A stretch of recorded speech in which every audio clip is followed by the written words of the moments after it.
Madam குடு குடு குடு குடு வச்சு குடு விடுங்க, பரவாயில்ல, குடு விடுங்க. பரவாயில்ல. கொடுங்க, நான் எடுத்துட்டு போறேன். அப்படியா கொடுங்க. சரி. செல்லக்குட்டி என்ன வாங்குனீங்க கடையில? ஒரு நிமிஷம்.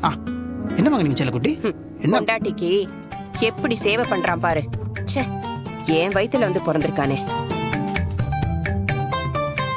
பாட்டி, அதாவது எப்ப பார்த்தாலும் பொண்டாட்டி தான் புருஷனுக்கு எல்லா வேலையும் செய்யணுன்ற அவசியம் கிடையாது. புருஷனும் பொண்டாட்டிக்கு உதவி செய்யலாம். அது இந்த தலைமுறையில ரொம்ப சகஜம். அதெல்லாம் பார்த்து இப்படி பொறாமப்பட்டது ரொம்ப பேடு. பாவம், ஒருவேளை அப்பா இதெல்லாம் பண்ணாம இருந்திருக்கலாம், அம்மாவுக்கு அவர் உதவாம இருந்திருக்கலாம். ஆனா அதுக்காக நான் பண்ணாம இருக்க முடியுமா? அவன் எப்படியோ இருந்துட்டு போறான். இதெல்லாம் எதுக்கு என்கிட்ட சொல்லிட்டு இருக்கான்? ஆஹா, பொறாமையில பொங்குற மாதிரியே தெரியுதே.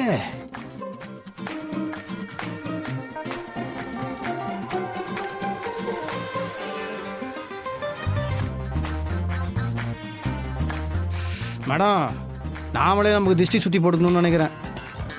இந்த வீட்டில் நம்மளுக்கு கண்ணடியும் படும் கல்லடியும் படும் நினைக்கிறேன். வெற்றி, சும்மா இருங்க. ஓகே, லெஃப்ட் இண்டிகேட்டர் போட்டு நாங்கள் ஸ்ட்ரைட்டாக உள்ள போகிற. வாங்க செல்லக்குட்டே. இன்றே டவுன்லோட் செய்து உங்கள் ஃபேவரட் ஷோக்களை என்ஜாய் பண்ணுங்க.